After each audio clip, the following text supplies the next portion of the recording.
Hi Queens, it's Vivi again. Today we are playing Dress Up Time Princess and we are going to the masquerade in the Romeo and Juliet storyline. As a Romeo and Juliet expert, let's see how similar or different this Dress Up Time Princess version of Romeo and Juliet is from the Rio RNJ. Alright, so let's start this up for 5 stamina and... Ooh, here we are.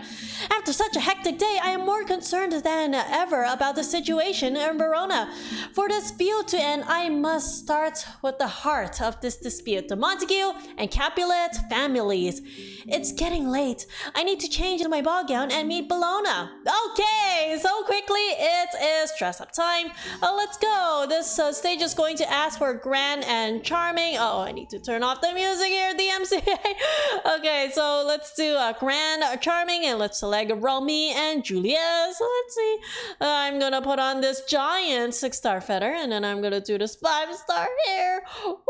Ooh, masquerade party. You know I gotta wear some kind of mask. This one is much better looking than this one in my opinion. So this is a 5-star one it is. I don't have a dress. Wow. But I do have these shoes. And let's put on this necklace and this earring and let's put on that ring as well. And let's do a kitty to boost up my score. I have here Anna Huzar to help boost up my score. Thank you so much to my lovely patrons for your support. I name my kitties after my patrons, so if you want to be in on that, I have a Patreon link in the description below so that you can join. Alrighty, let's do this up. Let's get ready. Oh gosh, level 2. And I'm gonna go for the level 4. Wow, the crowd. Let's get ready and... Come on, come on. Great and perfect. Dominated. All right, let's continue. Okay, I think I can turn on the music back again. Oh, gotta be very careful about the DMCAs, y'all. Lord Capulet and Julius have finished addressing the guests, so when we reach our destination, the dazzling ballroom is filled with numerous guests decked out in their finest. The ball commences with clear melodies of the violin and lute blending together in harmony. Hey, over here! Bologna drags me beside a waiter and hands me a glass of white wine. It's not bad here. I knew you enjoy yourself. Illuminated by the candlelight, Bologna smiles below her mask is mysterious and alluring. You're right. We can act as we please with these masks to conceal our identities. Come on, dude! My mask is barely covering anything. Whatever. I guess it works for these characters, man. Okay, let's go. The waiter rings a silver bell and a prelude sounds. The guest sets their wine glasses down and bow to each other. I may not know who you are, lady, but may I have the honor of this dance? Of course. I danced with Bologna twice and once each with 2 random men. No one asks my name nor speaks any unkind words. The ball gown and suits glimmer in the light and endless laughter fills the hall. The scene is perfect. It's dreamlike. It's a stark contrast to the day's events. I wonder which is reality and which is just a dream. The song tapers off before I could come to an answer. I exchange goodbyes with my dance partner and look for Bologna. There she is at the other end of the hall. She seems to be enjoying her conversation. I should stick to the plan and learn what I can about the Capulets. How arrogant of you to show up here. He looks familiar. I searched through Romy's memory and recall this man strolling the streets and participating in mass. I remember now. His name is Tybalt. What are you looking at? Oh, it's Tybalt. I can smell the stench of a Montague rat, even when they're hiding under a mask. Someone from the Montague family? Who is it? The old fogey's precious daughter! Impossible! How did he recognize me? I've heard Lady Romy is a passionate and frank person, a responsible and generous woman who has never participated in the Montague-Capulet feud despite being a Montague herself. Uncle, you're saying I haven't seen eye to eye with Lord Montague in years, but that's between us and does not concern the younger generation. And it's Julius' 20th birthday today. He's actually not a bad guy, I guess. I guess he really is trying to end this feud, but like, you know, maybe the Montagues are the bad ones. I'd regret it if such an occasion ended on a sour note because of our feud. Tybalt attempts to speak, but backs down after seeing the cold expression on Lord Capulet's face. I understand, Uncle. Lord Capulet seems like a reasonable person. Yeah, exactly. However, Tybalt might make a scene if I stay, especially now that my identity has been exposed. It's too risky. I should leave, or I should make the most of this situation. Oh, man. Wait, if I leave now, I won't even get to meet my man. I'll leave. Let's leave for the memes. I shouldn't risk it. I make my way towards Bologna, intent on leaving as soon as possible. May I have the honor of this dance, my lady? Huh? The sudden appearance of a young man startled me. Behind his elaborate mask, I could see the light reflecting off the deep pools of his eyes. I know I have to leave immediately, yet I cannot help but extend my hand out to his. Ooh. Whoa, I like this picture here. He leads me to the dance floor. The other guest shuffles away to give us space. My dress billows out like a flower in bloom as we dance. I hear the whispers of the noble ladies. Who is she? It's hard to tell with that mask on. She doesn't look familiar, but she should be the daughter of one of the Capulet's close allies. How infuriating! She is the first Lady Julius has invited to a dance outside of the Capulet family. You're Julius? Lord Capulet's eldest son? The man nods and responds. A tinge of helplessness creep up on a smile below the mask. I thought you knew who I was. I gave a formal address to the guests before the ball started. I was late, I missed it. Don't worry, you only missed a long and boring drawl of formalities. His voice and figure are familiar. I wonder why. I stare intensely at his face. Though it is hidden behind a mask, a sense of familiarity grows. Is there something on my face? No, I'm sorry, that was rude of me. I shift my gaze away in a hurry. It's a sign of good upbringing to be focused on your dance partner. You don't have to be so reserved. There it is again, the sense of familiarity, his manner of speech, and his skillful way of consoling others. I remember now. He's the one who helped me earlier. Julius glances at me, confusion evident on my face. I must have reacted in some way to my sudden epiphany. The final notes of the romantic melody rings in the air. Time flies by exceptionally fast when you're enjoying yourself.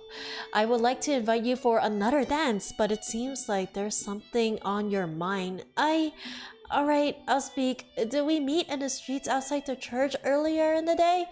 Julius lets out a deep chuckle, its pleasant tone matching the one I had earlier. You're right, our altruistic lady Romy. So you really didn't recognize me. I thought you were playing dumb.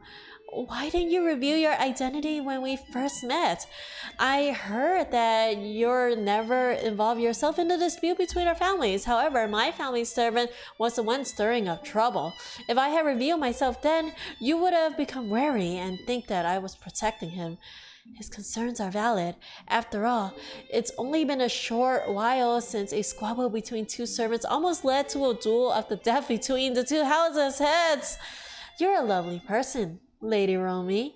I couldn't afford to be careless. I didn't want to lose my chances to dance with you tonight. You knew I would turn up tonight, didn't you? That's why you told me I would find out your name soon when I asked for it earlier. Think of it as an anticipation for our meeting instead. I have high hopes that Lord Montague's oldest daughter also yearns for peace between our families and that she would give me a chance to know her. Of course, I won't stop you from leaving if you hate dancing with a Capulet who deceived you. It's as though he can read someone's mind with a single glance. You don't have to worry. I swear upon my family's honor that I will not stop you when you leave, nor mar your reputation afterwards. I have my concerns, but it's as you said, I don't wish for the feud between our families to worsen. That's why I'm willing to place my trust in you. Surprise flickers across his face, but it's quickly replaced with his usual warm smile. That's Lady Romy for you. I knew I made a right judge of character. To tell you the truth, I came because I wanted to get a better grasp of the Capulet family situation. As the Capulet's heir, it would really help if you could share your intel with me. And this place is decent, but some words are not meant to be spoken with so many people around. How about going to the garden after the ball ends?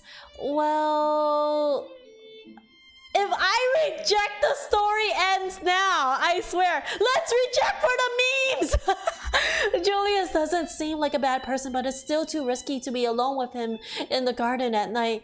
Lawrence has nagged at me far too many times. I can't let him worry anymore. I'm sorry, but I have a very strict curfew to meet. That's a pity. Tonight's meeting is a good start, though. I hope to speak with you next time, Lady Romy. Wait, he's not going to try to convince me? We'll definitely get the chance. What? Oh, Julius is caught away by Lord Capulet. I dare not approach him anymore as Tybalt and Paris are present too. I dance with a few others, but I don't learn anything of value from them. The ball comes to an end. Bellona is drunk, and I send her home before making my way back alone. Does the story end? Oh, okay. Oh, thank goodness the story didn't end. Oh man, that would have been so bad. Oh, the road splits. Oh, okay. So this is actually quite similar to the real Romeo and Juliet. In the real Romeo and Juliet, it was actually love at first sight between Romeo and Juliet. And over here, they actually started talking. I don't believe there was any love at first sight thing there, though. I don't know. He obviously likes me. Come on. And over here, I think it's going to move on to the balcony scene, but I unlocked stage 5 first. Let's see what's going on in stage 5. Scary night. After the masquerade, Romy decides to walk home by herself. A strange sound piques her curiosity. She goes check it out, but danger lies ahead. Nani? Oh, okay. So no balcony scene, no lovey-dovey parts, because like in the real Romeo and Juliet, it's the balcony scene where they do like the okay. So let's go into stage 5 then. Let's start this up and let's see. Oh shoot, wait, what was the dress up time asking for? Like what attributes? Oh, I didn't even see.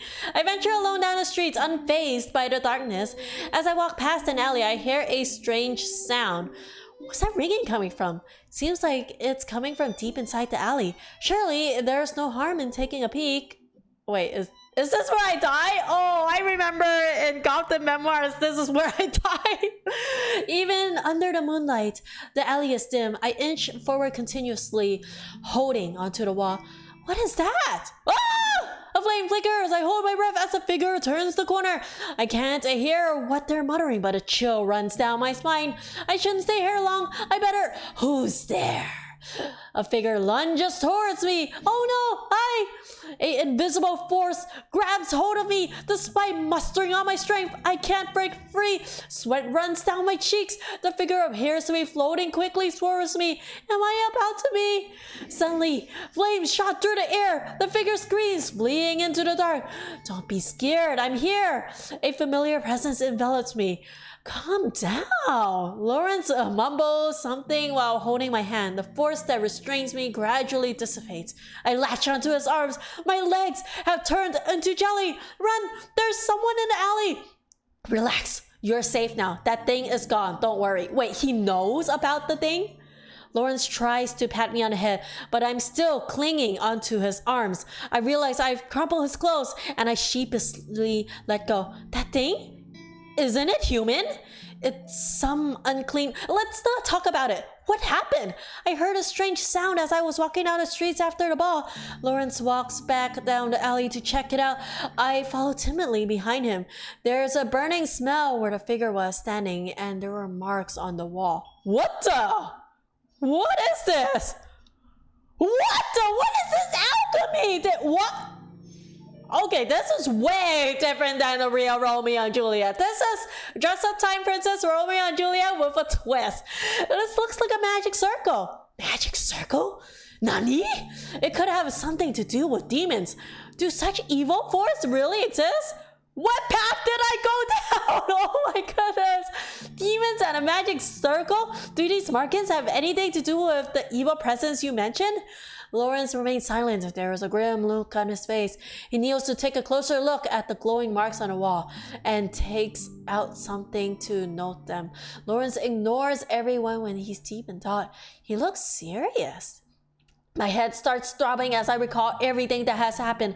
Lawrence flicks his fingers between my eyebrows. Bloop. What's that for? Your eyebrows are almost knitted together. A penny for your thoughts? Nothing. I'm just a little worried. I can't tell Lawrence what's troubling me. I trust him, but even I can't make sense of what's happening in the city, much less tell him about it. You always wear your hearts on your sleeve while letting your thoughts run wild. Oh, so you think you know me that well, huh? I really am grateful that he cares about me, but words always leave my lips with a tinge of sarcasm. Who knows what you're thinking, but if something happens, remember, you'll always have your parents, Bologna, and me. He avoids my gaze and pauses before patting me on the shoulders. I want to thank him, but I can't find the words. We should go. All right. We walk together in silence. A brief moment passes before Lawrence pipes up. Say, why are you out alone? You didn't bring the servants with you and even went exploring on your own. I didn't think much of it. Besides, I'd be in more trouble if the servant finds out that I went to the ball. Then leave earlier. I already did. I even turned Julius down just so I could leave. Despite my constant rebuttals, I feel a tinge of guilt. After all, Lawrence had reasons to worry. Julius? What did that Capulet want with you? I'm not sure. Perhaps he wanted to talk about our families? Oh, really? How nice of him. There appears to be some animosity between Lawrence and Julius. They can't be acquainted, can they? Whatever it is, I'm sure it's all a coincidence. These coincidences are happening far too often, don't you think? I continue bickering with Lawrence. Before I know it, we are at the doors of the church.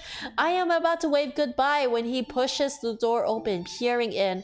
Let's grab a seat inside. You'll catch a cold if you don't drink something warm. He rushes in, dragging me by the sleeves.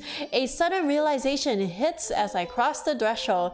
Did he come looking for me? A goat milk with honey? Careful, it's hot.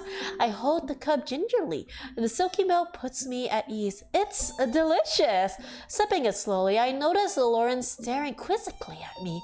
Is there something on my face? He laughs at my question, which compounds my worries. I quickly wipe my hand across my face. What are you laughing at? You're holding things like a squirrel, just like you used to. Squirrel? Huh? He's mocking me. I want to smack him, but with a cup in my hand, I can only stomp my feet. Stop laughing. You're the squirrel. Oh no, is someone angry? I turn away. From the corner of my eyes, I see a unease on Lawrence's face. Squirrels don't get angry. You, just kidding. You can sleep here tonight. I'll send you home in the morning. You want a young lady to sleep in a church? Surely it's not safe. The squirrel isn't angry anymore. A certain someone always sleeps like a corpse when I'm with her anyway. Sounds like he's talking about me. Besides, Lawrence gazed into the distance as if remembering something. The last time you came to me, you bawled your eyes out the entire night. The next day, your eyes were the size of peaches. It takes me a couple of seconds to realize he must be talking about the night Roscoe rejected me. Heartbroken, I probably went to him for comfort since he's my closest friend. It wasn't me, but I feel even more embarrassed now. I hope you won't come to me or bawl your eyes out if it happens again. Why? You think it's embarrassing? I thought he scoffed. Instead, he laughs. Why indeed? He looks down, eyes shut. Faint creases from his forehead. I don't know what he's thinking, but I sense a hint of sadness. Are you saying this just because it's becoming of a Montague? Lauren stares blankly at me before looking away. Drink the milk before it gets cold. The soothing sweet milk keeps me warm. Lawrence meticulously spread out the bedding before fetching another thick blanket. It'll get cold tonight, so cover yourself to stay warm. I nod. After making my bed, he sits in a corner with a goatskin notebook he retrieved the medical kit from. Aren't you sleeping? I feel a sense of deja vu as I utter those words. Childhood memories came flooding in. As the bishop's adopted son, not only was Lawrence well-versed in theology, he also studied medicine with his father. He honed his skills further by studying medicine in the seminary. And he's been helping patients ever since he became a doctor. Now he has to manage the church for the frail bishop, diagnose patients, help with the bazaar, and care for me. I'm not tired. He flips the page and scribbles something on a papyrus. I'll worry if you're here alone. I'll go once you're asleep. Before I can respond, he looks up. What is it? You should rest. I'll be fine. You're uncomfortable having me around? Let's shake my head. Oh, heart! It's not that. I just think you've had a tough day. You've had so much to deal with during the day, and there's that strange incident too. And now I'm imposing on you in church. If you still have to watch over me while I sleep, you're not imposing. His words were swift and curt. Isn't it a little too late to talk about this now, considering how often you need my help? Of course you think you're bothering me. Then look out for your own safety and don't be so careless. That'll help more than telling me to rest early. I will. I'm going to sleep. You should rest soon too. I put the blanket over my shoulders and turned away. Today has been such a long day. Swaddled in a thick blanket, I fall asleep quickly. When I am sound asleep, someone pats me gently on the head. Sweet dreams, question mark, question mark, question mark. I wake up to the sun shining over me. Wait, who touched me when I'm asleep? Nani? Good morning, you're finally awake? Morning. Realizing that I'm sprawled all over the bed, I sit up hurriedly, tidying my disheveled hair. Looking at how sharply Lawrence was dressed, he clearly woke up earlier. Seems like he's been waiting for me. What? Are you embarrassed? Don't worry. I've seen you drool. Nothing to be ashamed of. I throw my pillow at him, but he catches it. You can pack up and grab a bite. I'll send you home later. He walks away laughing. I resist chasing after him with my pillow. Aw, dude. They're so flirty together. Oh! Simple and noble. Oh my gosh, gonna get the MCA here. Let me turn off the music. Okay, simple, noble, Romeo and Juliet. Let's do that up. Search and oh no, I don't have a lot of items. Let's put on this one, and I have this here at least. Let's put on. They're not even simple and noble. Oh no. This could end up a disaster. Let's do this one. Let's do this. And then let's do this one. And then this ring. And let's do my kitty. I don't even have one simple and noble. This one's grand noble. This one's simple and formal. And oh no. Actually, this one has a higher score. So I'm going to pick K. Let's do this without the Romeo and Juliet tag. Let's do just simple and noble to boost my score. What? Really? This one? Okay. I mean, yeah, I guess I can wear a military outfit. I guess that's simple and noble. Do I have socks on? I don't even have socks on. Let's put on these socks. Oh gosh, this is so scuffed. Do I have a mask? Dude, okay, this is simple and noble. Oh, let's get dressed. It's dress up time. I'm gonna pick the Apocalypse because it's a level 35 compared to this one being level 1. Let's get dressed. It's dress up time. Good. Great. Oh, thank goodness. It's a perfect. This isn't even Romeo and Juliet clothes. Okay, let's continue. Okay, I think I could turn my music back on now. Don't go out at night again. It's reckless. I know it wasn't on purpose. And don't tell anyone about this. No one. A strange request, but considering how serious he looks, all right, I won't. Seriously? Don't tell. Wait, why is he trying to be so secretive? Okay, so there you have it. Oh my gosh. I do want to do the smoochy with my Romeo though. So what I am going to do is I'm going to replay stage 4 and then I'm going to pick the opposite answer and then I'm going to unlock stage 6. Alright, that is all for now everyone. Thank you so much for watching. I love you all so much. Subscribe or I'll delete your Dress Up Time Princess account. Peace, peace.